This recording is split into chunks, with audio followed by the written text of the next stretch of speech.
y resplandece, porque ha venido tu luz, y la gloria de Jehová ha nacido sobre ti. Porque he aquí que tinieblas cubrirán la tierra y oscuridad las naciones, mas sobre ti amanecerá Jehová, y sobre ti será vista su gloria. He aquí, el Señor derrama sobre las naciones su espíritu. He aquí, el Señor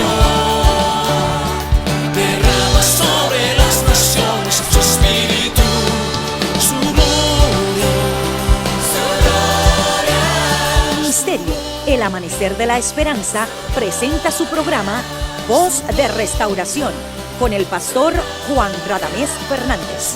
Escucha atentamente la palabra que proviene del mismo corazón del Padre para consolar tu vida.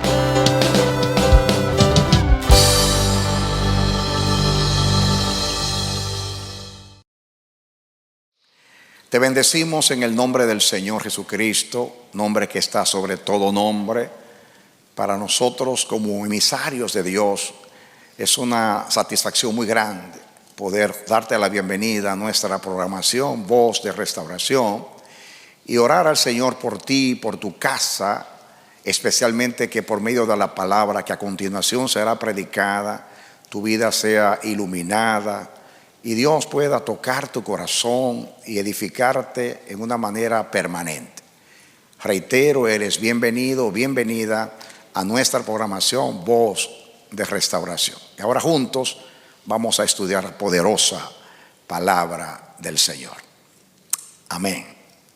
Leamos, amados, voy a leer allá en la pantalla para que sea más fácil. Dice: y aquel verbo fue hecho carne y habitó entre nosotros y vimos su gloria. Gloria como del unigénito del Padre, lleno de gracia y de verdad. Juan dio testimonio de él y clamó diciendo: este es de quien yo decía, el que viene después de mí es antes de mí, porque era primero que yo. Porque de su plenitud tomamos todos gracia sobre gracia. Pues la ley por medio de Moisés fue dada, pero la gracia y la verdad vinieron por medio de Jesucristo. A Dios nadie le dio jamás. El unigénito Hijo que está en el seno del Padre, Él le ha dado a conocer. Diga conmigo: de su plenitud tomamos todos gracia sobre gracia. El mensaje de Dios en esta dispensación es el mensaje de la gracia. Es el evangelio de la gracia de Dios en Jesucristo nuestro Señor. Todos sabemos que la palabra evangelio significa buenas noticias, y se puede resumir que esa noticia gloriosa, inefable, es la gracia. En el mensaje profético del 31, entre los pensamientos hermosos que el Señor nos dio acerca de la gracia, hay uno que me ministró mucho, que la mayor gracia en sí no es la gracia misma, sino la gracia de entender la gracia. ¿Te entendió eso? La mayor gracia no es en sí misma, o no es la gracia en sí misma, sino el conocer la gracia, el entender la gracia de Dios. ¿Por qué? Porque todos hemos recibido la gracia, pero si no entendemos la gracia, entonces el propósito de la gracia no se va a cumplir en nuestras vidas. Y es muy importante. Es bueno que sepamos que el Señor nos ha llenado de gracia en Jesucristo, de muchas maneras, pero la manera más gloriosa ha sido a través de su redención en su Hijo Jesucristo. Y hemos dicho muchas veces, y lo repito en este momento, que Dios nos da la gracia para distinguirnos o para honrarnos. Aunque la gracia nos honra y nos distingue, pero no fue dada tanto para eso, La gracia fue dada para cumplir el propósito eterno de su voluntad. Amén. Dios no obra sino a través de su voluntad. Él no hace nada ajeno a su voluntad. Siempre que Él obra, obra de acuerdo a su voluntad. Y su voluntad es soberana y también es eterna. Y es muy importante que nosotros entendamos que es necesario entender. Porque si no entendemos, entonces nos vamos a quedar cortos. La Biblia dice que con el corazón se entiende. Esta semana, en cierto contexto, el Señor me ha dicho siempre que habla a los hombres, especialmente a aquellos que se oponen a cualquier cosa del evangelio o de la iglesia, que hable siempre al corazón, así como hizo José con sus hermanos. Los hermanos de José traicionaron a José, lo trataron muy mal, pero dice que José habló al corazón de sus hermanos. Ese texto en una ocasión traspasó mi corazón, yo lo asimilé y me adueñé de él, y lo tengo como un principio en mi conducta, como consejero, y cuando tengo que tratar especialmente algún conflicto con alguien, o cuando quiero que Dios abra los ojos a alguien que lo tiene cerrado, que no percibe ciertas cosas. Hay que hablar al corazón. Y Dios dice, y si hablando al corazón, la persona sigue rebelde, obstinada o con una actitud inapropiada, entonces no tiene corazón. Y si no tiene corazón, no se pierde el tiempo. Hay que orar a Dios que nos abra los ojos del entendimiento. El apóstol Pablo decía, yo doblo mis rodillas delante del Dios y Padre del Señor Jesucristo, en quien toma nombre toda familia en los cielos y en la tierra. Su oración era o es que habite Cristo por la fe en nuestros corazones y que seamos capaces todos de entender la supereminente grandeza de su poder y la esperanza a la cual hemos sido llamados, y entender el amor de Dios que excede a todo conocimiento. Amén. Más adelante, en algún tema posterior, después, no sé cuándo, vamos a hablar del efecto de la gracia en nuestras vidas. Por eso es importante entender la gracia. No hay una buena relación con Dios si no entendemos la gracia. De la misma manera, si no entendemos su paternidad, no podemos tener una adecuada relación con el Padre. Amén. Porque el medio que el Señor ha usado para revelarse a nosotros fue la gracia. A Dios nadie le conoció jamás. El unigénito Hijo, Jesús, vino a darlo a conocer. Y si el Hijo no lo revela, nadie lo puede revelar, porque nadie conoce. El único que conoce al Padre es el Hijo. Y es gracia que el Señor se nos reveló en Cristo Jesús. Amén. Estamos hablando de la plenitud de la gracia, porque de su plenitud tomamos todos gracia sobre gracia. Y estamos estudiando acerca de Juan 3:16. Vamos a proyectar a Juan 3:16, el texto posiblemente más conocido y más citado de la Biblia. No nos equivoquemos, es el texto menos entendido. El más conocido, el menos entendido. Dice, porque de tal manera amó Dios al mundo, que ha dado a su Hijo unigénito, para que todo aquel que en Él cree no se pierda, mas tenga vida eterna. Estamos concentrados en la primera oración, porque de tal manera amó Dios al mundo. De tal manera amó Dios al mundo. Y esa expresión de tal manera en griego, en el griego original, es una sola palabra, es un adverbio. Y dije la vez pasada que este mensaje o estos mensajes, los primeros mensajes o los mensajes están basados en Juan 3:16. Podemos decir que es la gracia revelada en una palabra, en un adverbio. De tal manera amó Dios al mundo. Y estudiamos que en la gramática griega, como también en la nuestra, un adverbio puede estar relacionado con lo que se dijo previamente, con lo que se dice después. Yo me detuve, y así terminé la vez pasada, hablando de cómo Jesús se estaba refiriendo a lo que dijo previamente. Y previamente él dijo que así como Moisés levantó la serpiente en el desierto, así era necesario que el Hijo del Hombre sea levantado, para que todo aquel que en él cree no se pierda, mas tenga vida eterna.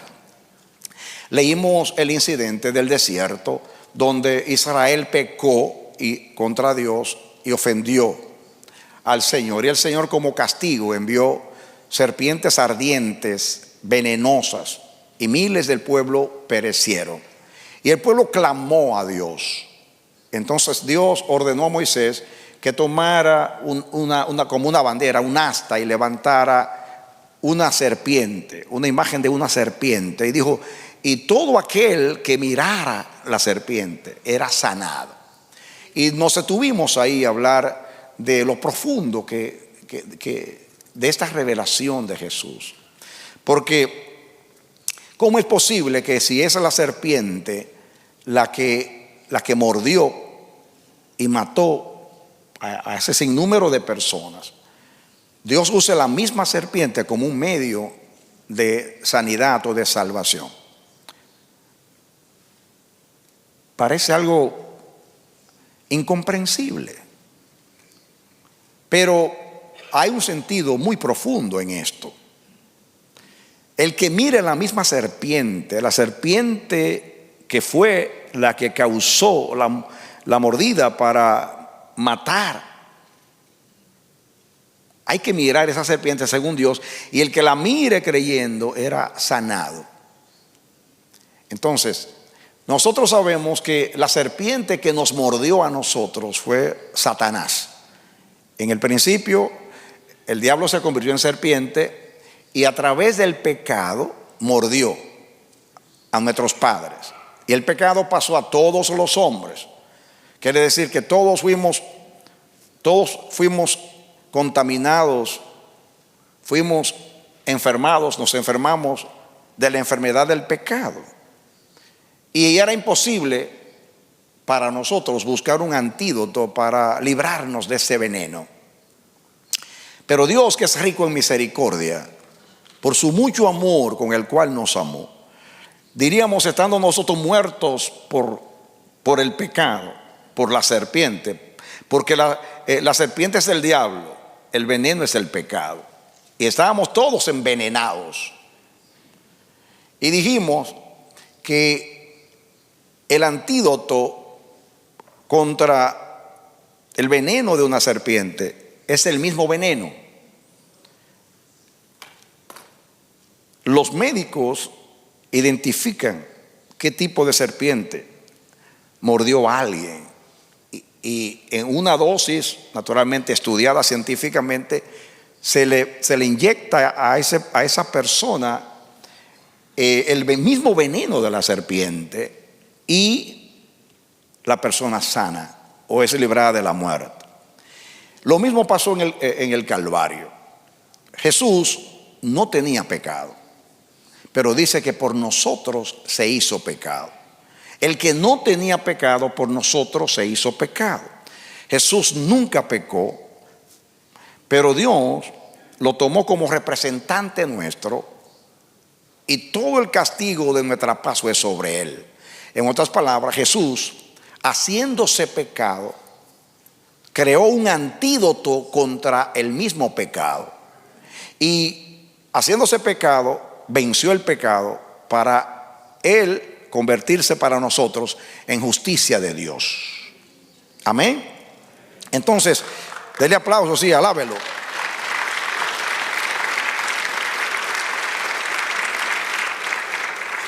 Jesús tomó el pecado en sí mismo, sin haber pecado, solamente como un representante del pecado, Y todo, no solamente el pecado, todo el castigo del pecado, la maldición del pecado, la maldición de la ira, la condenación de la ley, el rechazo del Padre, en fin, todo efecto del pecado en la cruz cayó sobre Él.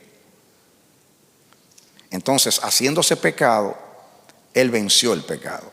Y de esa manera, Él nos sana, porque su muerte sirvió de expiación para darle justicia a Dios, y de esa manera Dios ahora puede perdonarnos y recibirnos en su reino. Amén. Y haciéndose pecado, venció el pecado, y muriendo le dijo a la muerte: muerte, yo soy tu muerte. Ese es en resumen, el evangelio de la gracia del Señor. Entonces, cuando Jesús, en el contexto 14, cuando llega al 16, dice: porque de tal manera, haciendo alusión a lo que ya dijo, y también refiriéndose a lo que sigue después, que vamos a estudiar otro día. Y entonces yo diría: de tal manera amó Dios al mundo, que tomó a su Hijo como si fuera serpiente, y Él tomó el veneno de la serpiente sin contaminarse naturalmente, y de esa manera, representándonos, Él pudo perdonarnos, expiar nuestros pecados y reconciliarnos con el Padre. Y esa es la gracia del evangelio. Dale aplauso al Señor. No importa cuánto conozcamos el evangelio, entre más lo conocemos, más alabanza nos produce. Amén. Entonces, hemos dicho que ese de tal manera tiene una connotación grande y profunda, porque Jesús, que conocía cuánto lo amaba el Padre y cuánto nos aborrecía el Padre, porque hoy vamos a hablar un poquito de los límites. Esa expresión "de tal manera amó Dios al mundo" no es algo retórico. Jesús se maravilló. De tal manera amó Dios al mundo. Entonces, dijimos que la gracia es la manera de Dios amar. Amén. En el transcurso de la exposición de estos mensajes van a haber muchas definiciones de gracia, dependiendo del contexto. Pero voy a decir aquí dos cosas. La gracia revelada es un adverbio. La gracia revelada es un adverbio: de tal manera, o así amó Dios al mundo. De tal manera amó, quiere decir que el amor es una manera de Dios amar. Dios no sabe amar sino con gracia. Amén. Esa es su manera de amar, manifestando su gracia. Y yo dije la vez pasada, ahí quedamos para entrar, que el adverbio "de tal manera" expresa las longitudes de la gracia, las medidas del amor de Dios, la dimensión de la condescendencia del Padre y el tamaño de su misericordia. Óyelo bien, ese adverbio expresado por Jesús en ese contexto, de tal manera, expresa, repito, las longitudes de la gracia. Cuán amplia es la gracia, cuán larga es la gracia. También expresa las medidas del amor de Dios. Pablo en Efesios habla de entender el amor de Dios, de entender las alturas, las profundidades y las longitudes del amor que excede a todo conocimiento. Y este texto de Juan 3:16, esta expresión "de tal manera" nos habla, nos ubica, nos enseña cuáles son las medidas del amor de Dios. Y también la dimensión de la condescendencia, cuánto condescendió Dios para salvarnos. Y también nos habla del tamaño de su misericordia. Entonces, he aquí los límites o los extremos o los linderos de la gracia. Que esos linderos, esos extremos, están expresados en ese adverbio, en esa expresión de Jesús. De tal manera amó Dios al mundo. ¿Saben lo que son los linderos? Esos linderos son eternos, pero estamos hablando a los humanos. Cosas eternas a los humanos, en un lenguaje humano. Que Dios nos ayude. Pero cuando hablamos de los límites, es para que tengan una idea cómo es la dimensión de ese amor que excede a todo conocimiento.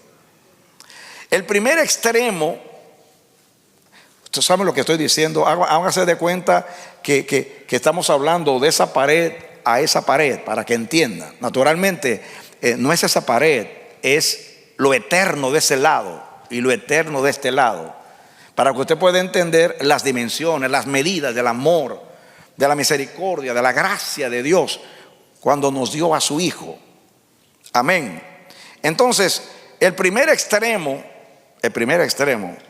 para que lo entendamos, es a quién fue que Dios nos dio. A quién Dios dio. Ese es el primer extremo. ¿A quién fue que Dios dio?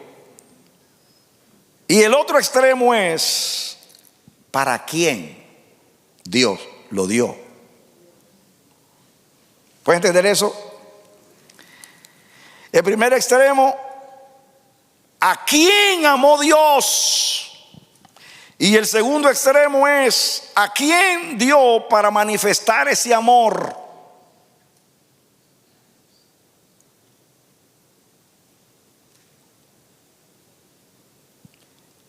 El primer lindero es ¿a quién dio Dios? De tal manera amó Dios al mundo que dio. Diga, y lo vamos a estudiar en otra ocasión, la gracia es una dádiva.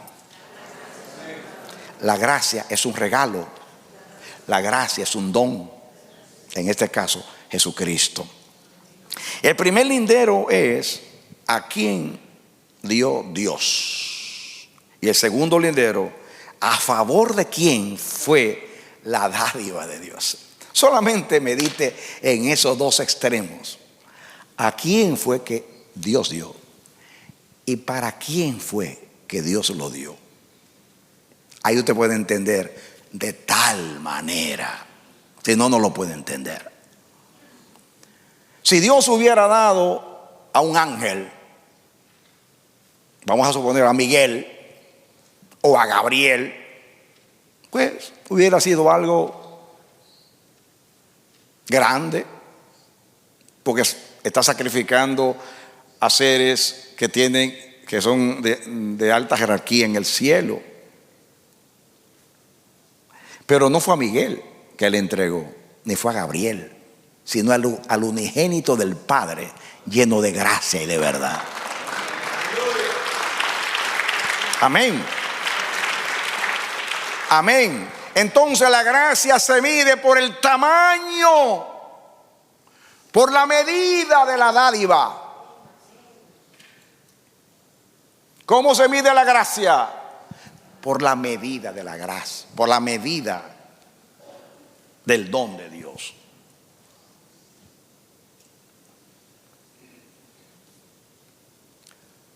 Si Dios hubiera entregado a Miguel para salvar al ángel Gabriel, por poner un ejemplo, pues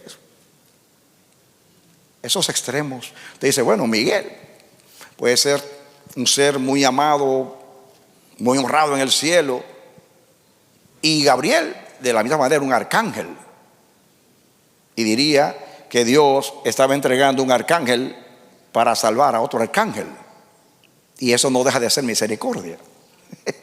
Pero que Dios haya dado al ser más justo, más santo, más honroso, al que Él más ama, el compañero eterno de su diestra, aquel a través de quien Él hizo el universo, aquel por medio de quien sustenta su creación, aquel verbo fue el que Dios hizo carne. Yo puedo decir muchas palabras y de muchas maneras, pero cuando Dios lo hace entender, produce un efecto tan poderoso en nuestras vidas que caemos a sus pies, rendidos, alabando su nombre y diciendo: gracias sean dadas a Dios por Jesucristo, nuestro Señor. Amén. No sé si me estoy comunicando. Miren los linderos. Primer lindero: ¿a quién amó Dios? Diga, al mundo pecador, al hombre pecador. Segundo extremo: ¿a quién fue que dio Dios para manifestar ese amor?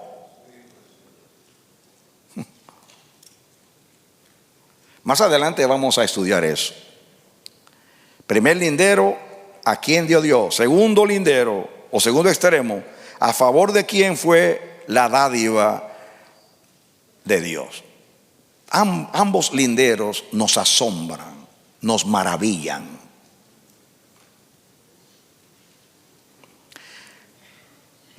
Pregunto: ¿dónde estaba aquel a quien Dios dio?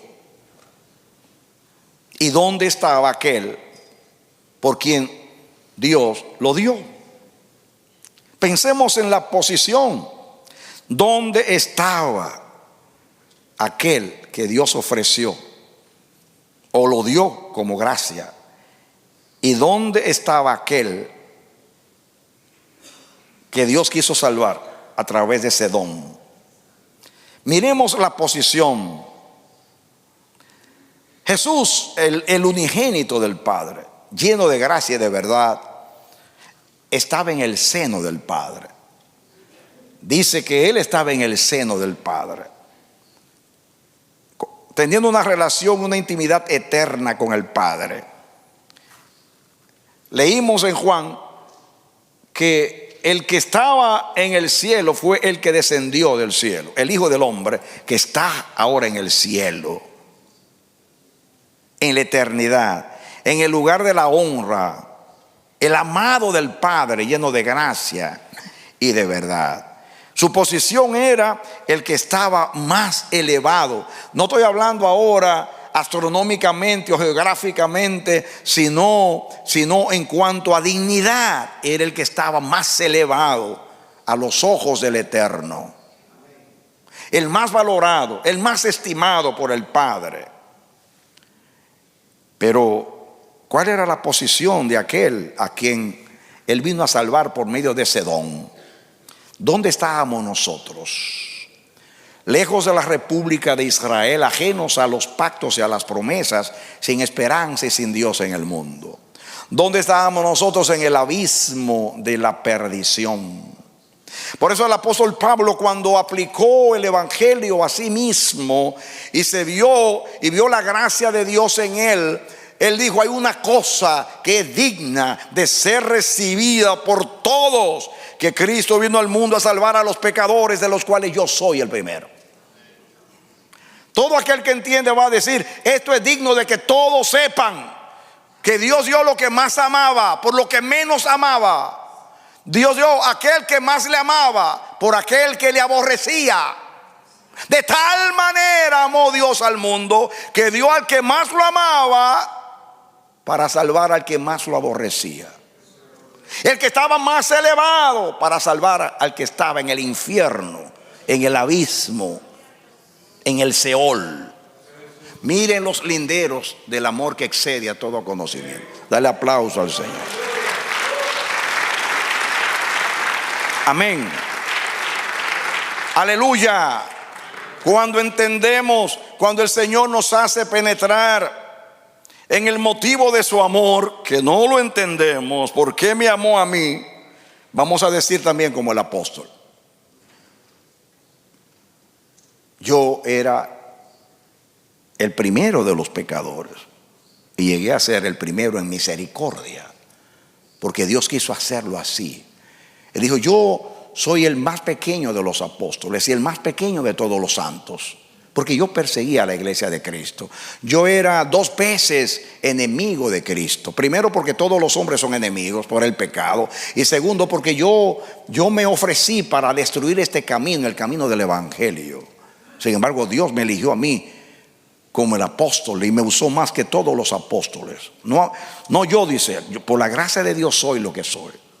Pablo decía, escuchen, yo quiero que ustedes vean esta ilustración para que vean los extremos. ¿Por qué Pablo dice que él es el primero de los pecadores? Que todo el mundo tiene que saber. Porque Dios salvó a Pablo con el propósito de que los gentiles, que para los judíos no merecían la gracia de Dios y que no eran animales o perros, pero tampoco eran gente. Así veía el judío, el gentil, como el sucio, como el vil. Entonces Pablo dice: Dios me tomó a mí para ser apóstol de los gentiles. ¿Y de qué manera puede Dios estimular a los gentiles a la fe, a creer que Dios le puede amar? Entonces me eligió a mí, el perseguidor, el blasfemo, me eligió a mí. Yo era en la lista de los pecadores el primero. En otras palabras, si el trono de Dios estaba en esa pared, yo estaba en el otro extremo, allá en el infierno. Quiere decir que yo era acuérdense que el primero de los pecadores es el último de los pecadores, el más indigno, y ese era yo. Pero ¿qué hizo Dios? Me tomó de allá, siendo el más indigno, el último, el que menos merecía, y me tomó y me puso a la derecha del Padre en el trono de Dios en Cristo Jesús. Amén. Pablo, el apóstol, entendió. En otras palabras, escuchen, la Biblia dice que donde abunda el pecado, sobreabunda la gracia. Oiga bien, donde abunda el pecado, sobreabunda la gracia. Ojalá Dios nos dé un tiempo para estudiar ese texto en otra ocasión. Donde abunda el pecado, sobreabunda la gracia. En otras palabras, el pecado es el extremo allá y la gracia es el extremo acá. Amén. ¿Y qué hizo Dios? Tomó la gracia y la trajo acá para destruir el pecado y salvar a los pecadores. De tal manera te amó Dios a ti y a mí, que dio a su Hijo el don de la gracia. Entonces, escúchame, la gracia es una cuerda que Dios extiende para salvar a los pecadores. Pablo, el apóstol Pablo, decía que entre los pecadores él era el que estaba más sumergido. Piensen en un abismo de miles y miles de millas o leguas submarinas, allá debajo, donde ningún instrumento del hombre puede llegar de tan profundo. Entonces allá abajo estaba Saulo de Tarso, y Dios dijo: wow, ¿de qué manera vamos a rescatar a este? Y le dice al Espíritu Santo: extiende la cuerda. Y comenzó la cuerda a bajar a los profundos del mar, a lo profundo del mar. Algo dice: wow. Cuando a los demás que hemos sacado hemos tenido que extender la cuerda, pero no tanto. Y cuando llegó la cuerda: Saulo, ya tú la tienes. Con cuerdas humanas te traje, con cuerdas de amor. Amén. Aleluya. Amén. Y el que estaba más profundamente perdido ahora llega a ser el gran apóstol. Porque no solamente lo salvó, lo honró poniéndolo en el ministerio y le dio la honra. A Pedro le dio nada más una nación, Israel. A él le entregó todas las naciones. La gracia de Dios. ¿Entienden los extremos? Estoy poniendo el ejemplo de Pablo porque él se pone como un extremo. Yo era el peor de los pecadores y ahora mira lo que ha hecho la gracia de Dios conmigo. Tú puedes decir lo mismo. Todo aquel que medita, nadie entiende la gracia si no entiende cuán perdido estaba Nadie va a entender la gracia, repito, hasta que no entienda cuán perdido estaba. Si tú quieres saber la medida de la cuerda de amor que Dios extendió para salvarte, entonces tienes que mirar cuán perdido tú estabas.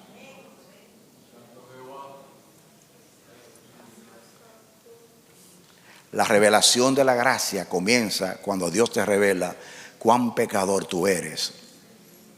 Para que tú entiendas que no solamente te amó, sino que dio al que más amaba, porque era la única manera de salvarte. No había otra manera. Por eso dice el apóstol, tal pontífice, o sea, Jesús nos convenía, santo, inocente, limpio, apartado de los pecadores y hecho más sublime que los cielos. Amén. Ese era el que nos convenía. Amén. ¿Saben ustedes por qué Dios envió a su Hijo? No fue que Dios dijo, bueno, en vez de enviar un ángel, déjame mandar a mi hijo para impresionarlos. No. Te voy a decir una cosa. Si Dios hubiera tenido otra opción, no manda a su hijo posiblemente. Pero el único que nos podía salvar era Cristo. Te voy a decir por qué. Cuando el hombre pecó, el hombre violó la justicia de Dios. Y la justicia de Dios es tan santa como el mismo Dios. Y solamente uno igual a la justicia podía ocupar nuestro lugar y sustituirnos. Cristo es Jehová justicia nuestra. Amén. Amén. En otras palabras, si Miguel no hubiera podido salvar, Miguel era perfecto y Gabriel era perfecto, o cualquiera de los querubines allá, ellos no han pecado nunca. Pero ellos no se pueden igualar a la justicia de Dios. Ellos no se pueden igualar a la ley de Dios. El hombre, la ofensa del hombre fue que el hombre oyó la santidad de Dios. El hombre violó la justicia de Dios. Y para salvar al hombre tenía Dios que enviar a la misma justicia a salvar al pecador. Por eso dice que el que no tenía pecado, por nosotros lo hizo pecado, para que nosotros fuésemos hechos justicia de Dios en él. Diga, justicia de Dios en él. Justicia de Dios en él. Déjame decirte que la palabra justicia es lo contrario a pecado. Justicia es todo lo contrario a pecado, porque pecado es desobediencia a la ley de Dios y justicia es obediencia a la ley de Dios. Pecado es todo lo que ofende a Dios. Justicia es todo lo que perfectamente agrada a Dios. Cristo es aquel que perfectamente agradó a Dios por esa justicia de Dios. Amén. Nadie podía salvar al hombre, solamente Cristo. Si Cristo hubiera dicho que no, o el Padre dice yo no voy a dar a mi hijo, entonces no hay salvación. Pero de tal manera amó Dios al mundo que dio a su hijo. Amén. Aleluya. Amén. Amén. Viendo los dos linderos, contrastar los dos linderos nos hace ver por qué Cristo se maravilló. De tal manera amó Dios al mundo. ¿Cómo era aquel que Dios dio? ¿Y cómo era aquel por quien Dios lo dio? Ya lo hemos dicho. Él era el santo y nosotros éramos los pecadores. Él era el justo y nosotros los injustos. Y él dice que él dio al justo por los injustos para llevarnos a Dios. ¿Qué hizo él? Dio al justo por los injustos para llevarnos a Dios. De tal manera amó Dios al mundo. Eso es gracia. ¿Cuál era la condición de aquel a quien Dios dio?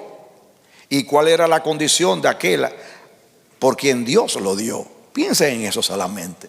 Piensen en la condición. Me estoy comunicando. ¿Están viendo el contraste? Si no, no van a entender de tal manera.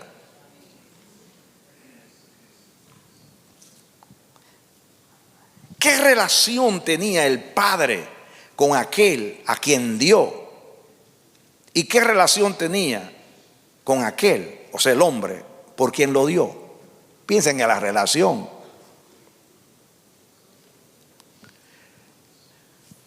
Jesús era el unigénito del Padre.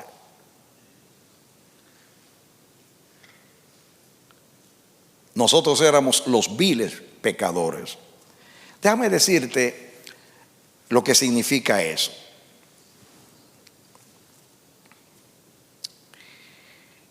Hijo unigénito, que lo repite Juan varias veces. Mírenlo ahí, que ha dado a su Hijo unigénito. Unigénito es la palabra griega monogenes, que significa único en su género. ¿Sabe qué significa? O sea, literalmente, o sea, etimológicamente, mono es uno, o sea, único. Y genés tiene que ver con género, el único en su género. El único en su género. O sea, Dios tiene hijos, ángeles, querubines, serafines, arcángeles y quién sabe cuántos más allá arriba, que son millones y millones. Y están todos los seres humanos, pero ningún, Dios no le llama a Miguel, a Gabriel o a ningún arcángel monogenés, o sea, unigénito. Usted puede traducir unigénito como el único. Pero Cristo, escúchenme, Cristo no es el único Hijo de Dios. Dios es el Padre de millones y millones de seres diversos, con naturalezas diversas en el vasto universo, en lo visible y en lo invisible. Quiere decir que Cristo no es el único Hijo de Dios. Porque monogenés no quiere decir el único en su género. En otras palabras, de ese género solo hay uno. De ese género solo hay uno. Te lo voy a poner bíblicamente para que tú lo entiendas. Ustedes saben que Abraham tuvo un hijo por la izquierda.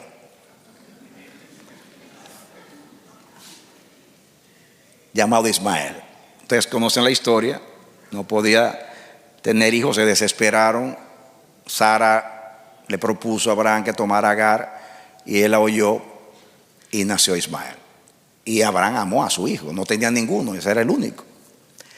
Pero cuando Dios quiso que él sacrificara a su hijo, dice, y probó Dios a Abraham y habló a Abraham diciendo: toma a tu hijo, a tu único, a Isaac, a quien tú amas, y sacrifícamelo en uno de los montes de Moria. ¿Por qué le dice el único cuando tenía otro? Toma a tu hijo, a tu único, a Isaac, a quien tú amas, muy específicamente. Toma a tu hijo, a tu único, a Isaac, a quien tú amas, y ve, sacrifícamelo en uno de los montes de Moria. ¿Me pueden poner ese texto? Creo que está en Génesis 22:1, creo. A ver si estoy bien. Génesis 22:1. Ahí está. Aconteció después de estas cosas que probó Dios a Abraham y le dijo: Abraham, y él respondió: heme aquí. Dice, y dijo: toma ahora tu hijo, tu hijo, tu único Isaac, a quien amas, y vete a la tierra de Moria y ofrécelo allí en holocausto sobre uno de los montes que yo te diré. ¿Por qué Dios le dice el único? Tenía otro. Y después tuvo otros, porque tuvo otras mujeres después. Pero en este momento existía el primero, el primogénito, Ismael. Pero Dios lo llama a Isaac el único, porque Isaac era único en su género, el único de la esposa del matrimonio. Aquella era un amante. El único de la promesa, el único del pacto, el único elegido por Dios para ser simiente de todos los salvados. El único. O sea, era único en su género. En otras palabras, Jesús en el cielo es único. Único. Jesús es, entonces, el Dios se dijo a sí mismo: Jehová, toma a tu hijo, a tu monogenés, y ve, sacrifícalo en la cruz del Calvario por los pecadores más indignos. Y dijo Dios: yo lo hago.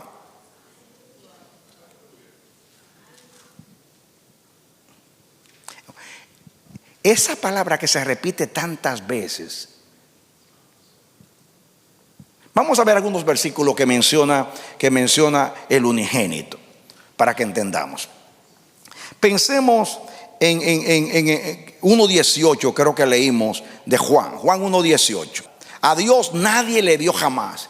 El unigénito Hijo que está en el seno del Padre, Él le ha dado a conocer. A Dios nadie le vio jamás.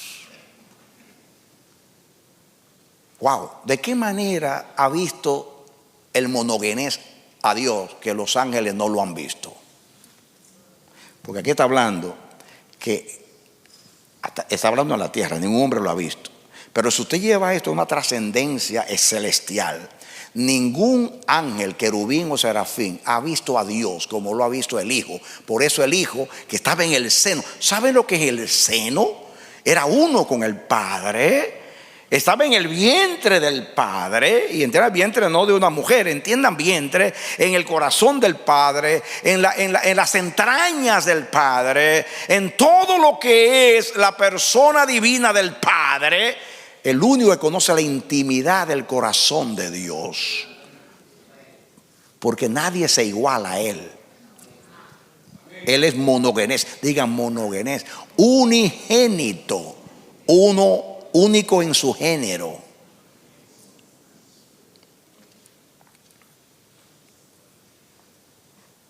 ¿Amaba a Abraham a Ismael? Claro que sí. Pero entonces le está diciendo al único hijo al que tú amas, el que no amas, no, sí, yo amo a Ismael, pero no lo amo con el mismo amor que yo amo a este. Este es un monogenés. Este es único en su género. También nosotros, cuando pecamos, nos convertimos en monogenés. Éramos únicos en nuestro género, pero nuestro género maldito del diablo, del pecado, de la naturaleza perdida. Y Dios tomó al monogenés que estaba en su seno, que era uno con Él, el amado del Padre, para tomar al ser humano que era único en su género. Bueno, los seres humanos no eran, el ser humano no era único en su género, porque el diablo también fue que le trajo el pecado y los ángeles, así que pertenece a ese linaje. Ahora viene la gran noticia. Ahora viene la gran noticia de la gracia, para que la entendamos.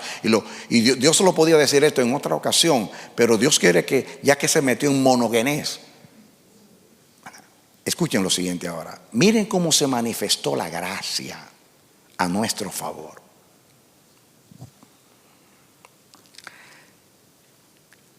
Ya Jesucristo no es monogenés. ¿Saben por qué? Porque todos los salvados en Él somos unigénitos. ¿No lo crees?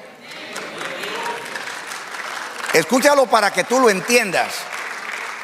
El único en su género te hizo a ti por gracia único en su género.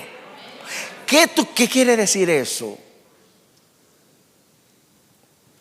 A ver, voy a tratar de explicarte para que tú entiendas.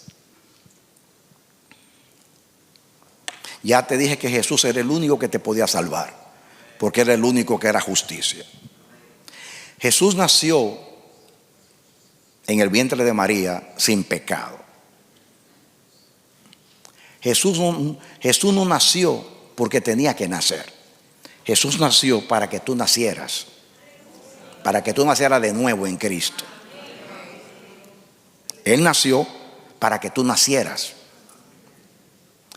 Jesús vivió 33 años. La Biblia dice que su vida es nuestra vida. Jesús no vivió porque tenía que vivir. Jesús vivió para que tú vivas. En otras palabras, Él te dio, cuando Jesús fue encarnado, tú fuiste encarnado en el hombre nuevo. Cuando Cristo vivió 33 años sin pecar, no lo vivió por Él, porque Él no lo necesitaba. Esos 33 años fueron vividos a favor tuyo. Amén. El nacimiento de Cristo es tu nacimiento. La vida de Cristo es tu vida. Dice Pablo que juntamente, dice, con Cristo está juntamente crucificado. Cuando Cristo fue crucificado, tú fuiste crucificado. Ya lo hemos estudiado. El pecado en Cristo está muerto. Ahí Cristo, cuando fue clavado, fuiste tú que fuiste clavado. Quiere decir que fue clavado por ti. Dice Pablo, juntamente con Él fuimos sepultados. Cuando tú fuiste sepultado, Él fue sepultado por ti. Cuando Él resucitó, dice, juntamente con Él nos resucitó. Juntamente con Él ascendimos y juntamente con Él se sentó a la diestra del Padre. Ahora, te voy a decir algo que te vas a asombrar. ¿Qué es lo extraño y lo grande que Cristo esté sentado ahora a la diestra del Padre? Si ese ha sido su lugar desde la eternidad. ¿Qué es lo que estamos celebrando al decir que está sentado a la diestra del Padre? Si Él siempre estuvo ahí. ¿Sabes lo grande de la gracia del Evangelio? Que cuando Él se sentó, no se sentó por Él, se sentó por nosotros. En otras palabras, entiéndalo ahora en la sustitución. El que está sentado a la diestra del Padre no es Cristo, sino tú.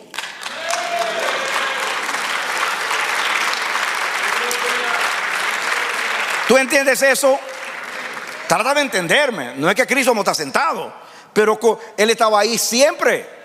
El que está sentado en el cielo es el representante del hombre. Dice que hay un solo Dios y hay un solo mediador entre Dios y los hombres, Jesucristo hombre. Amén. El apóstol Pablo dice que el primer Adán era terrenal, el segundo era celestial. Cuando nacimos trajimos la imagen del terrenal, dice Pablo, ahora tenemos la imagen del celestial. Cuando Cristo, dice Pablo, que nosotros seremos vivificados en el cuerpo de Cristo. Y dice, si Cristo resucitó, nosotros también resucitaremos, porque Él resucitó por nosotros. Él no estaba muerto, Él no estaba muerto. Nosotros era que estábamos muertos. Él murió por nosotros, ¿no? Otra palabra, Él no vino a morir por Él, sino por ti. Por eso digo que Él no estaba muerto. El que estaba muerto eras tú y yo. Él vino a morir en el lugar tuyo. Y Dios aceptó el nacimiento de Cristo como el tuyo, la vida de Cristo como la tuya, la muerte de Cristo como la tuya, la sepultura de Cristo como la tuya, la resurrección de Cristo como la tuya, la ascensión de Cristo. Cuando Cristo ascendió, tú ascendiste, o el hombre redimido ascendió. Cuando Él se sentó, el hombre se sentó allí. Y esa silla, cuando Él venga, se quedará vacía, porque traspasaremos el cielo para sentarnos eternamente a su lado. De tal manera amó Dios al mundo. Yo no sé si me comuniqué. Trate de entender eso. Qué gracia hay en que Cristo está a la diestra del Padre. Siempre ha estado ahí eternamente. Lo que el Evangelio enseña es que no está sentado por Él. Está sentado. Cuando el Padre mira así, no mira a hijo, te mira a ti. No es a Él que mira, es a ti que Él mira. Si tú me dices, si tú me preguntas a mí, ¿dónde está Cristo? Yo te voy a decir, aquí, donde estoy yo. Y la otra pregunta, ¿y dónde tú estás? Allá, donde está Cristo. Cristo está donde yo estoy. Y yo estoy donde está Cristo. Porque Él ocupó mi lugar, ahora yo ocupo el de Él. Él fue tratado como yo merezco ser tratado. Él fue tratado como yo merezco ser tratado. Ahora yo soy tratado como Él merece ser tratado. Dale un aplauso al Señor. Amén. De tal manera te amó Dios a ti y a mí. Escucha para que tú entiendas. Esto va a ser mucho más profundo ahí. Así que saborea bien. Busca agua para que lo pueda tragar esto. Oye, de tal manera de la gracia. Cuando Juan 3:16 dice, de tal manera amó Dios al mundo que dio a su Hijo. Escúchalo. Dios no dio a su Hijo simplemente para que naciera, viviera sin pecado, muriera por ti en la cruz, resucitara por ti, ascendiera por ti, se sentara a la diestra del Padre por ti, intercediera por ti y viniera por ti. No solamente lo dio para eso. Escúcheme bien. Cuando Cristo se hizo hombre, tomó la naturaleza humana para siempre. Eso es lo que enseña el Evangelio. Hay un Dios y hay un mediador entre Dios y los hombres, Jesucristo hombre. Oigan, cuando Cristo ascendió al cielo, lo estaban confundiendo allá con un espíritu. Y Él dijo no, porque vio que traspasó las paredes. Dice, miren, tienen pescado ahí, denme pescado. Los espíritus no comen. Y Él comió. Y cuando Él ascendió al cielo, vinieron los ángeles, que no fue por casualidad, y dijeron, varones galileos, ¿qué están mirando al cielo? ¿Qué están mirando al cielo? Quiere decir que Jesús cuando se fue, se veía. Él ascendió con un cuerpo glorificado. Él no ascendió en espíritu. Él ascendió como un hombre glorificado. Y ese hombre glorificado eras tú. Por eso eres único en su género. ¿Entendiste? Amén. En otras palabras, con la creación nació un nuevo hombre que nunca había existido. No es un ángel, no es un querubín, no es un serafín, no es un arcángel y no es un hombre adánico. Es algo diferente. Es Cristo en nosotros, la esperanza de gloria. ¡Aleluya! Dale, que dale, alábalo. Amén. Amén. Y Pablo dice, óigalo bien, que el poder que levantó a Jesús entre los muertos es el mismo poder que te levantará a ti. Y tú serás vivificado con un cuerpo semejante al cuerpo de su gloria. ¿Qué dice Pablo? Que resucitaremos con un cuerpo semejante al cuerpo de su gloria. En otras palabras, el Cristo hombre permanece hombre. Y cuando venga a reinar aquí en la tierra, en el trono de David, en el milenio y en la eternidad, aquí, ¿creen ustedes que va a ser un espíritu? No, es el Hijo de David, es Jesús. Por eso el Evangelio es tan enfático. Miren. Para que ustedes entiendan que yo no estoy inventando, eso lo dice la Biblia por donde quiera. Miren, cuando Jesús en Juan 14:1 dijo, no se turbe vuestro corazón. Crean, póngalo ahí. Juan 14:1, no se turbe vuestro corazón. Crean en Dios, crean también en mí. En la casa de mi Padre muchas moradas hay. Si así no fuera, yo os lo hubiera dicho.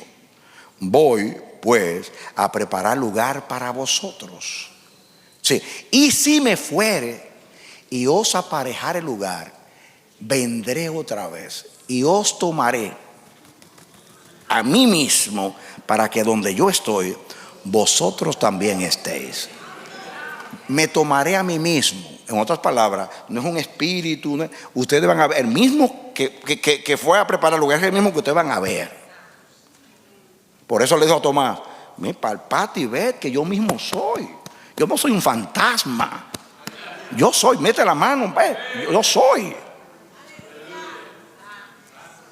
Cuando Él se iba al cielo, vinieron los ángeles y dijeron: varones galileos, ¿qué estáis mirando al cielo? Ese mismo Jesús que ustedes ven que asciende al cielo, así mismo vendrá como le habéis visto ir al cielo. Si se ve, no es espíritu. Los espíritus no se ven, no comen. El que ascendió al cielo es un hombre, es el hombre nuevo, es el segundo Adán, es el hombre glorificado, es un monogenés, único en su género. Jesús era único en su género en la eternidad, y ahora, después que hizo lo que hizo, se convirtió en un monogenés, en un hombre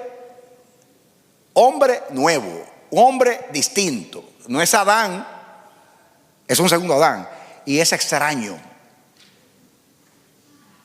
es raro. Pablo, cuando habla de la resurrección en 1 Corintios, se lo compara, habla de los dos Adanes y compara, que dice que traeremos la imagen del segundo Adán en la resurrección. Seremos semejantes a él porque lo veremos tal como él es, dice Juan.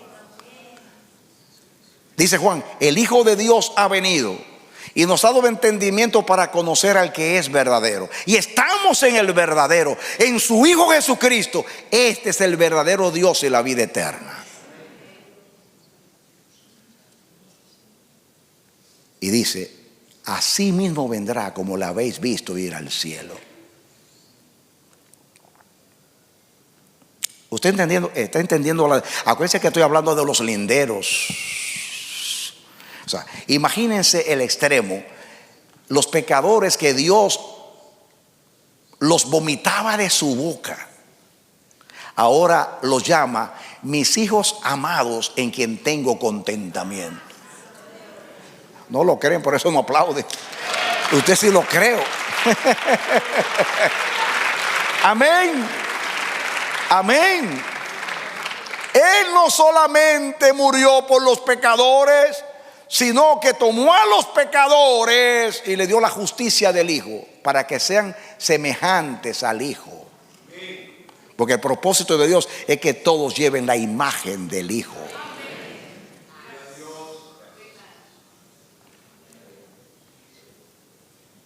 Póngalo ahí, Romanos 8. Ahora viene el versículo. Porque a los que antes conoció, somos tú y yo, también los predestinó para que fuesen hechos,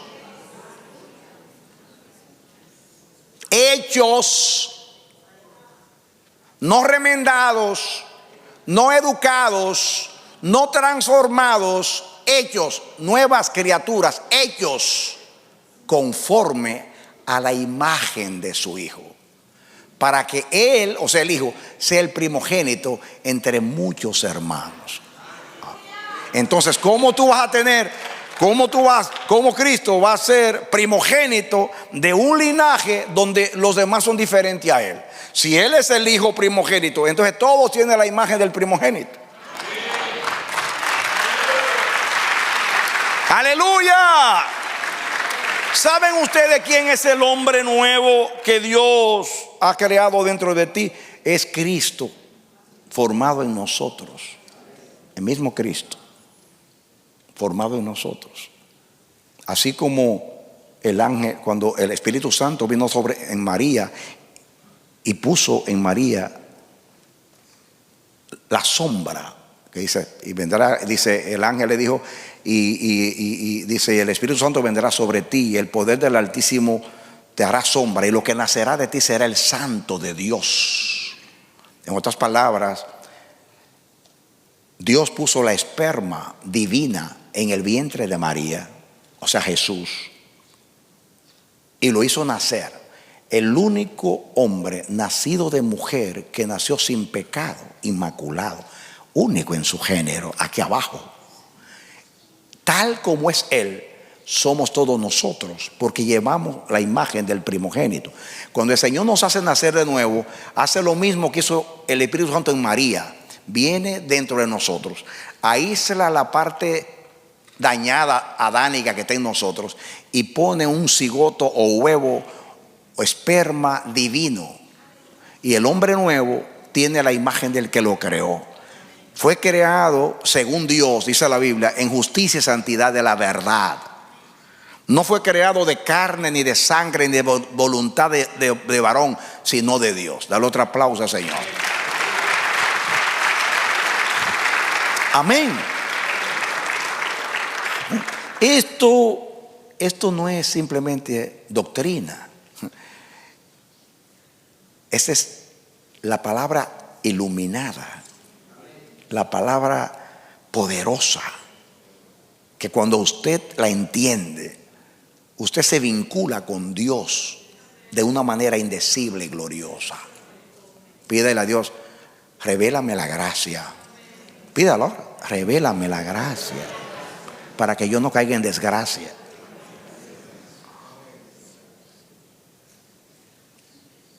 Estamos hablando de los linderos. Si no entendemos los linderos, no vamos a entender el de tal manera amó Dios al mundo. ¿Qué es lo grande? Pues lo que estamos diciendo.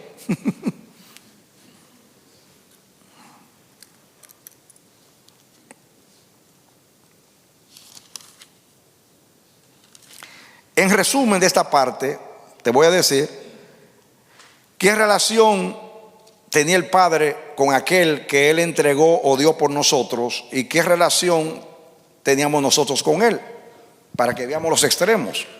Su Hijo era amigo, nosotros éramos enemigos.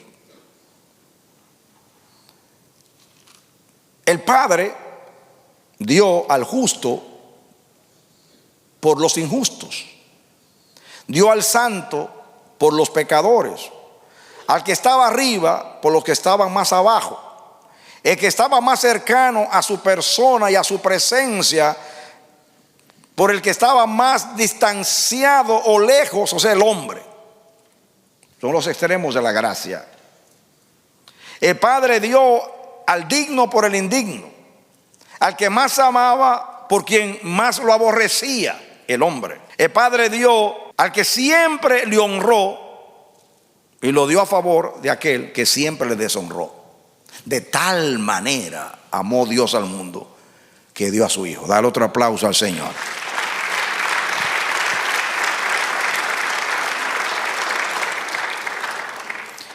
Cuando Jesús dijo esta expresión, de tal manera, no, nosotros lo leemos en la Biblia y podemos leerlo como palabras, palabras en su contexto, pero en la dimensión que Jesús lo dijo. Acuérdense, Jesús conocía cuánto le amaba el Padre, por eso entendió cuánto Dios amó al hombre. Te lo voy a decir así: Jesús conocía cuánto Dios le amaba a él, por eso entendió cuánto Dios amó al hombre. Nadie va a entender el amor de Dios si no entiende cuánto amaba a Dios aquel que lo entregó por ti.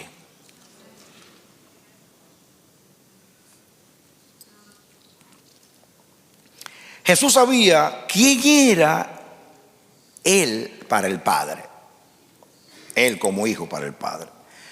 También quién era el hombre. Por eso, con divino asombro, hizo un esfuerzo para expresar el amor de Dios por un mundo que no le amaba. Y las palabras que eligió, por lo menos en castellano, las palabras que eligió Jesús llegaron al límite de la expresión en el lenguaje.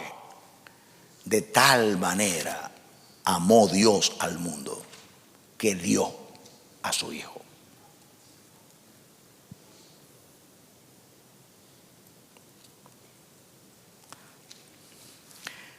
La gracia es la manera de Dios amar. De tal manera amó Dios. La gracia revela quién es el que ama y a quién amó. ¿Qué revela la gracia? ¿Qué revela la gracia? ¿Quién es el que ama y a quién amó?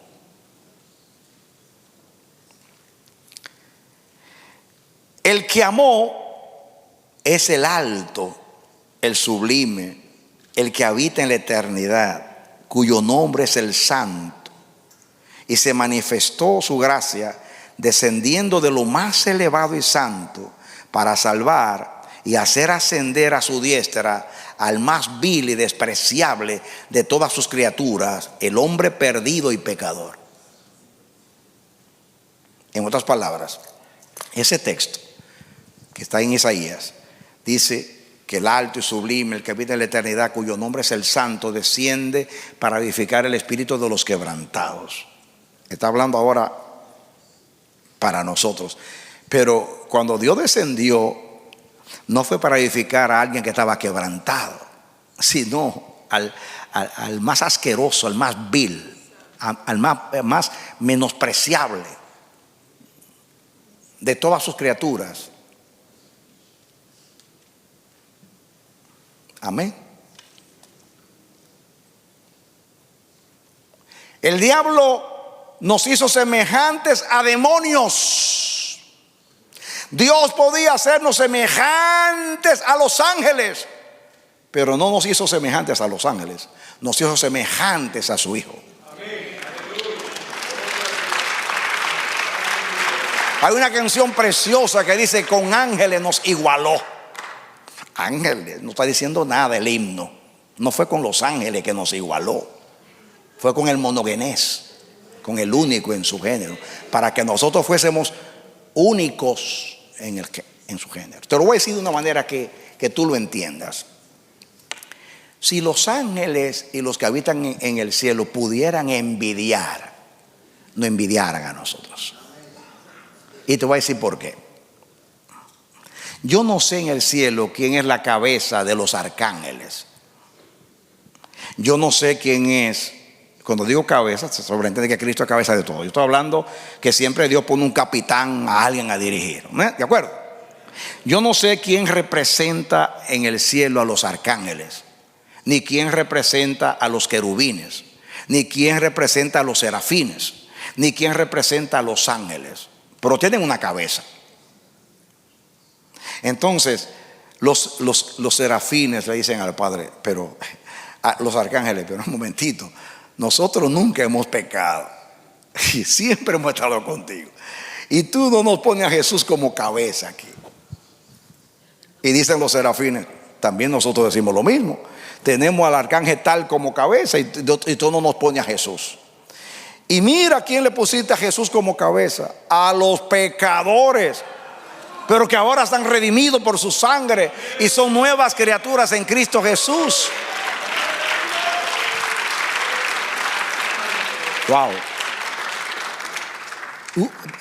Imagínense que los ángeles dicen, bueno, él siempre por eternidad reinado acá, pero el Padre a esta gente les ha prometido que reinará en la tierra. O sea, no es que quizás Él no va a dejar de ser rey allá arriba, pero Él va a venir en persona a reinar aquí con el hombre. Eso no es para decir de tal manera. ¿O ustedes creen que es un cuento de viejas que estaban chismeando en un salón de belleza y dijeron esto? No, esta es la palabra de Dios. Dale un aplauso al Señor.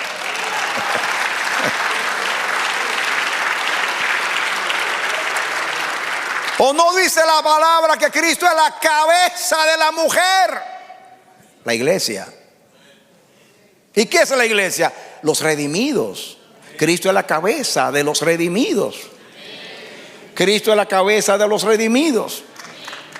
Cristo es el principado de los redimidos.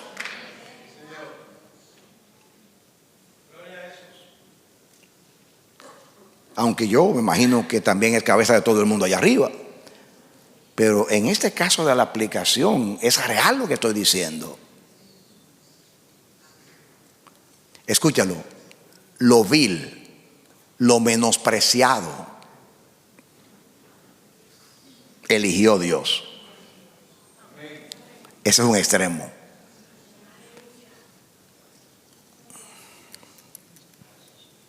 Nadie ama ni puede amar como aquel que nos amó de tal manera que dio a su amado Hijo unigénito. Nadie puede amar como Él.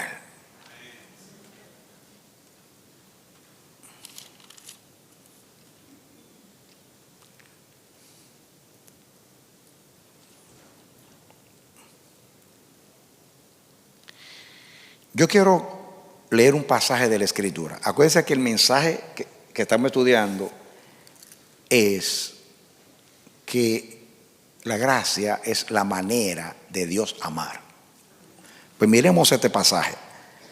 Mateo 5, 43 al 48. Mateo 5, 43 al 48.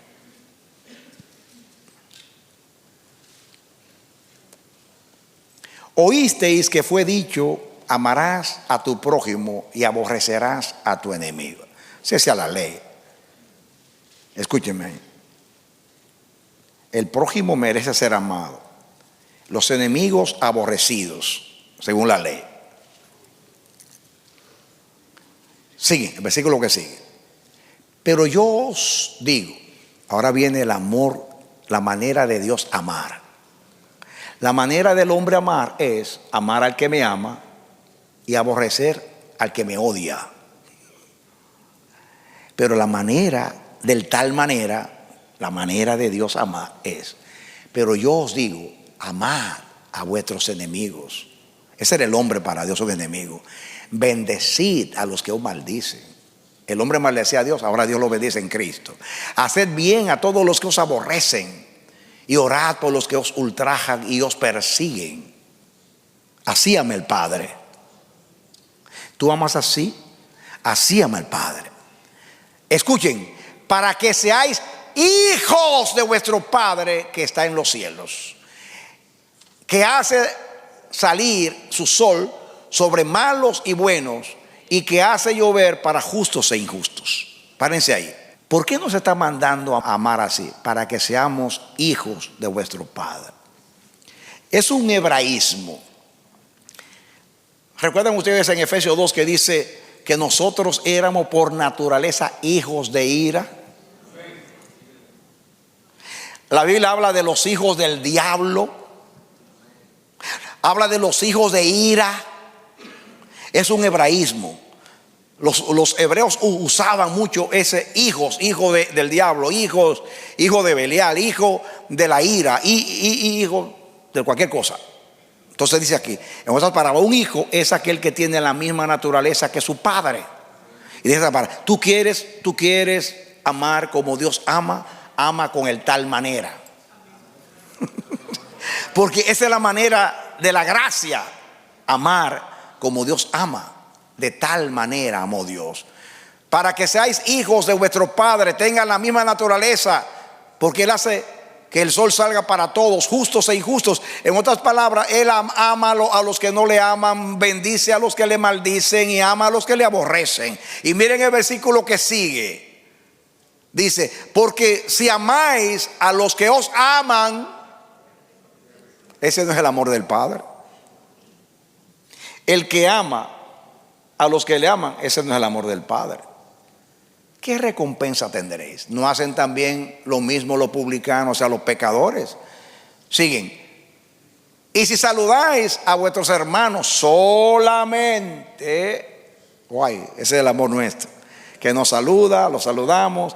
El que nos invita, lo invitamos. El que nos regala, les regalamos. El que nos aborrece, lo aborrecemos. El que no nos saluda, le damos la espalda. Pero el Padre no. El Padre se goza amando a los que le odian, porque así ama el Padre. Si saludáis a vuestros hermanos solamente, ¿qué hacéis de más? El único que hace de más es Dios, porque ama a los que no le aman. De tal manera, no solamente amó a los que le aborrecían, sino que para comprarlos dio a lo que más amaba. Ahí está el de tal manera. Si saludáis Estoy leyendo estos textos no para compararte contigo, ni conmigo, sino para que tú veas que la Biblia es consistente hablando de la manera que ama el Padre. Por eso nos aconseja amar así. Si saludáis a vuestros hermanos solamente, ¿qué hacéis de más? ¿No hacen también así los gentiles, o sea, los paganos, los que no conocen a Dios? Ahora viene sed, y no de tomar agua, de verbo to be, de verbo ser. Sed, pues, vosotros perfectos, como vuestro Padre que está en los cielos es perfecto. Dale aplauso al Señor.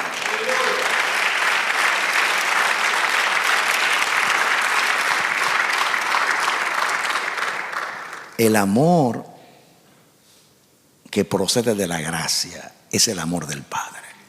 El amor del Padre es perfecto. Y el amor del Padre está basado en un de tal manera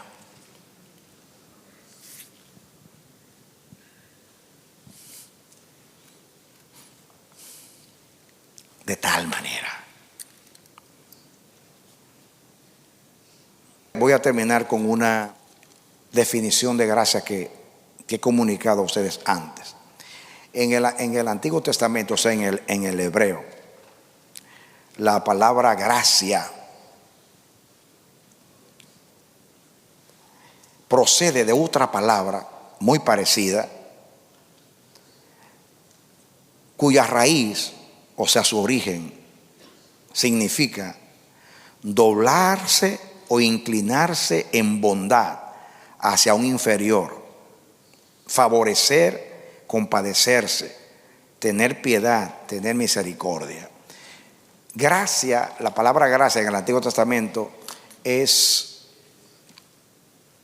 condescender. O sea, cuando un superior se inclina hacia un inferior, en este caso para favorecerlo, para ayudarlo. Voy a poner un ejemplo de dónde se usa esa palabra. Leamos ahí a Ruth, capítulo 2, versículo 10 y 13. Ruth 2, 10 y 13. Está hablando ahí de Ruth. Ella entonces, bajando su rostro, o sea, eso fue cuando Booz tuvo esa deferencia con ella, que la dejó allí espigar y coger de la cosecha. Dice, y ella entonces, bajando su rostro, se inclinó a tierra y le dijo: ¿por qué he hallado gracia en tus ojos para que me reconozcas siendo yo extranjera? En otras palabras, ella era moabita. La Biblia dice que un moabita no podía entrar a la congregación de Jehová sino hasta la 10ª generación. Dice, yo soy moabita, extranjera, y yo he encontrado gracia delante de tus ojos. En otras palabras, mire que ella se inclinó a tierra a hacerle reverencia, pero ya él estaba en el suelo honrándola. Eso es gracia. Eso es gracia. Porque ningún superior se inclina ante un inferior. Ella era extranjera, era moabita, era viuda. Pero Booz no la vio de esa manera. Miren el 13. Ella dijo: Señor mío, halle yo gracia delante de tus ojos, porque has consolado. Dice, porque me has consolado y porque has hablado al corazón de tu sierva, aunque no soy ni como una de tus criadas. En otras palabras, ahí en la palabra encontrar gracia es: yo soy extranjera, yo no siquiera me puedo comparar con una criada tuya, una esclava tuya. Sin embargo, mira la deferencia, mira el amor, mira la misericordia, la clemencia, mira la honra que tú me das. Eso es gracia. Así Dios te ha tratado a ti y a mí. Dale aplauso al Señor. Amén. Otro ejemplo y terminamos para no seguir. Esther, capítulo 2, 17 y 18. Y el rey amó a Esther más que a todas las otras mujeres, y halló ella gracia y benevolencia delante de él, más que todas las demás vírgenes, y puso la corona real en su cabeza y la hizo reina en lugar de Vasti. Acuérdense que Esther era una huérfana adoptada por su primo Mardoqueo, y ahora es rey de un imperio. Ella encuentra gracia delante de sus ojos y le pone la corona en la cabeza. Ahora, hizo luego el rey un gran banquete a todos sus príncipes y siervos. Le llamó el banquete de Esther. Y por amor a ella disminuyó, cosa muy extraña, los impuestos, los tributos a las provincias, e hizo y dio mercedes conforme a la generosidad del rey. Se puso generoso por la gracia que Esther alcanzó delante de sus ojos. Eso es Asuero, el rey, o Jerjes, como se le identifica, se estaba inclinando delante de Esther. Eso es gracia. Ahora, lo último, Esther 5:2. Esther 5:2. Y cuando vio a la reina Esther, que estaba en el patio, ella obtuvo gracia ante sus ojos, y el rey extendió a Esther el cetro de oro que tenía en la mano. Entonces vino Esther y tocó la punta del cetro. Acuérdense que nadie entraba a la presencia del rey si él no lo llamaba o tenía cita, y el que entraba moría. Y Esther estaba dando pasitos. Y dice: ¿quién está ahí? Esther. Que entre Esther. Y cuando entra le extiende ¿sabe qué es extenderle el cetro? ¡Wow! Eso es como entregarle el reino. Toma el cetro. Eso fue lo que Cristo hizo. Tomó el cetro y te extendió el báculo y te extrajo ahí. Te extendió la gracia. Amén. Por eso dice que el que estaba en el cielo, el unigénito del Padre, descendió a la parte más profunda de la tierra para salvarte a ti y a mí. Eso es gracia. Eso es misericordia del Señor.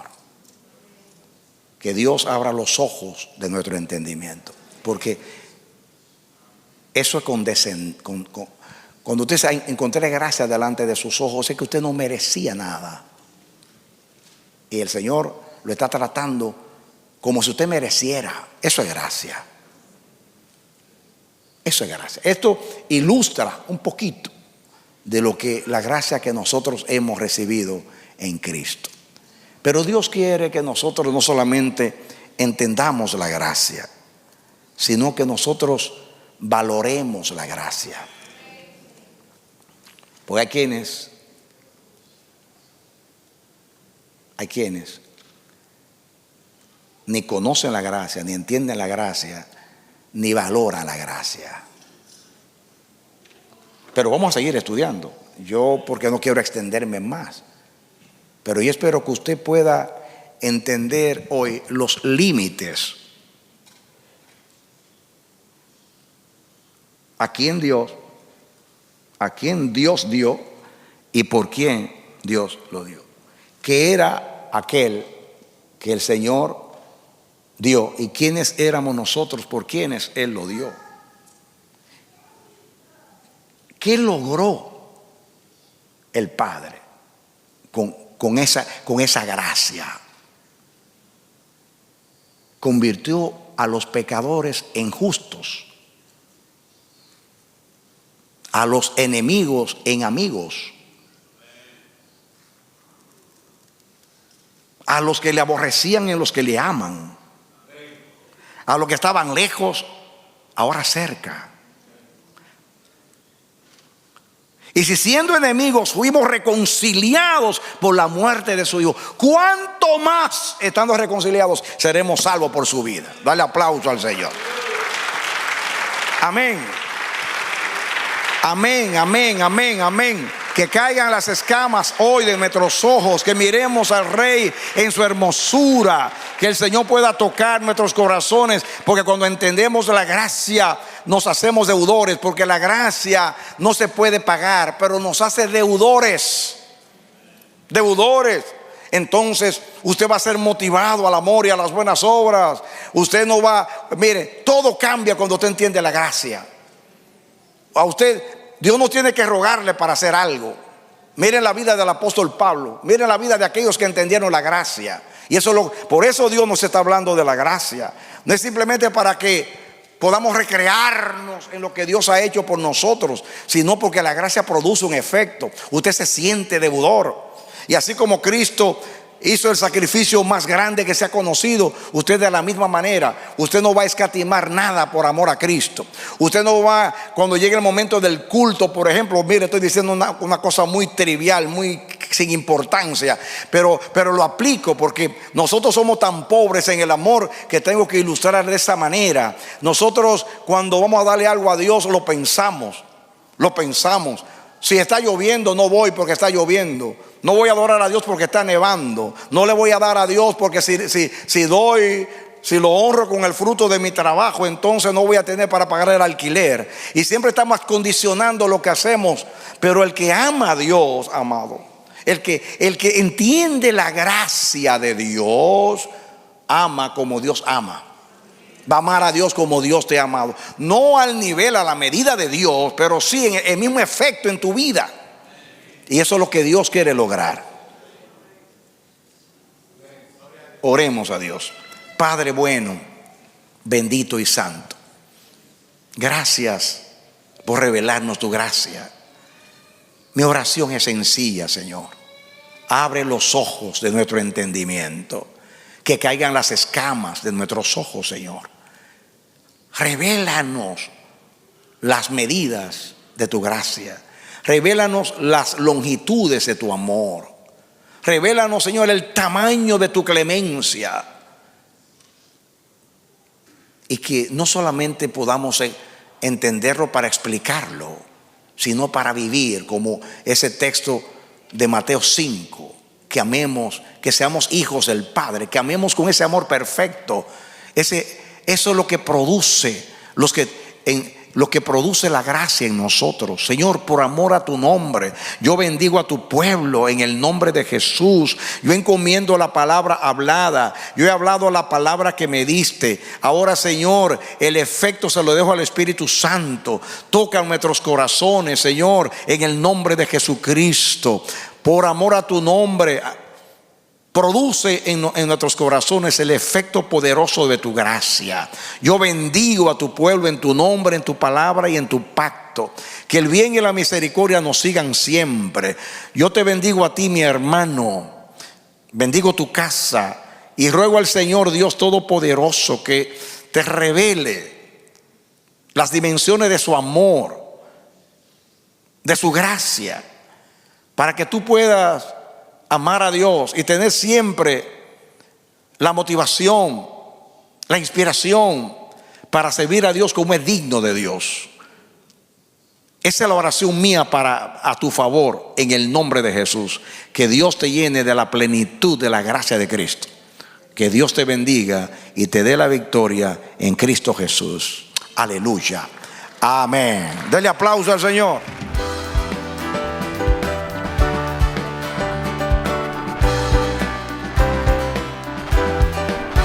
Este ha sido su programa Voz de Restauración.